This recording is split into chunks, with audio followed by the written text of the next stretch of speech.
प्रणाम। आप देख रहे हैं न्यूज इंडिया सीतामढ़ी। आपको बता दूं कि फ्रेम में जो व्यक्ति दिख रहे हो किसी परिचय का मोहताज नहीं है।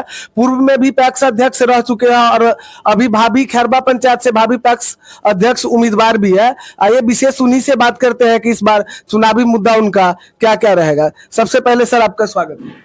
जी बहुत बहुत स्वागत है आपका भी। नमस्कार सभी लोगों को। आपको पैक्स क्या है सर?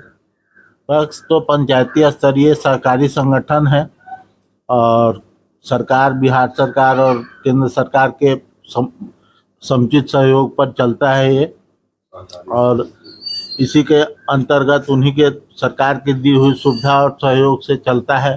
सारे गरीब कृषि किसान, खेती करने वाले जितने खेतिहर हैं उन लोगों के लिए सारी सुविधा इसमें मुहैया कराई जाती है।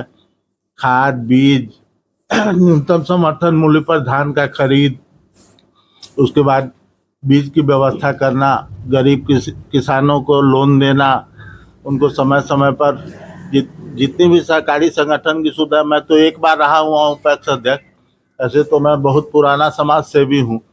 हमने तो जो भगवान दिया है हमको, तो इस इलेक्शन में अगर लोग नहीं जिताएगा तो लोगों को, हमको लगता है कि थोड़ा सा पाप लगेगा। हमने जितना किया, जहाँ तक मेरी शक्ति रही, मैंने निजी फंड से इतने काम किए कि आज तक मैं सोचता रहता हूँ कि हमारे जैसे आदमी के पीछे संघर्ष क्यों है, हमारे जैसे आदमी के साथ ये कैसे कैंडिडेट लोग अति कर रहे हैं। हम तो जितना किए अपने जीवन में, हमने कभी भी पैसा का वैल्यू नहीं किया। लोगों को सम्मान दिया, लोगों को समाज सेवा में हमने काम किया।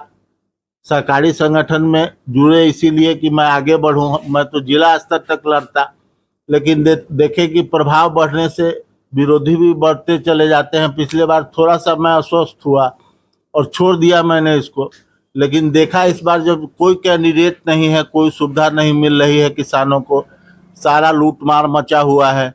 5 रुपये 10 रुपये अधिकतम खर्च लिया जाना चाहिए, उसमें लोग था। तब मेरे दादाजी यहाँ के कांग्रेस अध्यक्ष हुआ करते थे, अनुग्रह बाबू, श्री कृष्ण बाबू। कौन से बाबू मुख्यमंत्री होते हुए, केंद्रीय मंत्री होते हुए, कौन से बाबू मेरे घर में आके नहीं बैठते थे मेरे दादाजी के अथी से।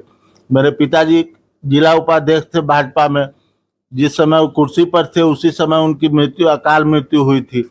समाज सेवा तो हम लोगों के ब्लड में है। आज कोई कहता है कि हम राजनीति में आ गए हैं, सेवा में आ गए हैं, पैक्स सेवा में चले आए हैं, लेकिन हमारा तो विरासत में मिला है और करता जा रहा हूँ। हमको हारने और खारिज करने और जीतने का कोई गम नहीं है। समाज सेवा के लिए हूँ। लोग जिताएंगे तो बहुत अच्छा बात है, कीर्तिमान खड़ा कर दूंगा, एक कीर्तिमान कायम करके बता दूंगा। नहीं जिताएंगे तो हम तो ऐसे भी एकदम वियोगी हो गए हैं।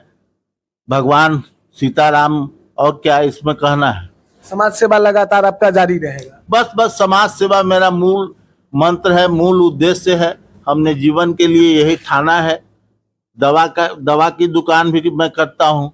दवा खरीदने लोग आते हैं, उसमें दवा भी खिला देता हूँ। हमारे तो रजिस्टर में सैकड़ों रोगी ऐसे आते हैं जो जितना जमा कर दिए दवा ले गए। रोगी, दवा खरीदार आते हैं, जितना पार लगता है। अगर हमारे रजिस्टर में देखा जाए, हमारे कंपाउंडर हिसाब करके देखें या दुकान चलाने वाले प्रबंधक अगर हिसाब देखें, तो 40 लाख रुपया गरीब जनता के यहाँ मेरा होगा अभी तक। हम वो सब नहीं देखते। हमको, मेरा काम है समाज सेवा में रहना, समाज सेवा में ही जीना, समाज सेवा में ही एक दिन मैं मरूंगा। हमको अपने लिए ये रहता तो हम अपना, मेरे पास सिर्फ 3 बेटियां हैं और मैंने अपने बेटियों के लिए भी नहीं सोचा। बड़ी हो गई, लेकिन उसके पढ़ाई के लिए भी सारा काम मेरी पत्नी देखती है, मेरी माँ देखती है। और मेरा काम है निरंतर सेवा में रहना, समाज सेवा में ही जीना, समाज सेवा में ही एक दिन मैं मरूंगा। हमको अपने लिए ये रहता तो हम अपना, मेरे पास सिर्फ 3 बेटियां हैं और मैंने अपने बेटियों के लिए भी नहीं सोचा। बड़ी हो गई, लेकिन उसके पढ़ाई के लिए भी सारा काम मेरी पत्नी देखती है, मेरी माँ देखती है। और मेरा काम है निरंतर समाज सेवा और समाज ही सेवा।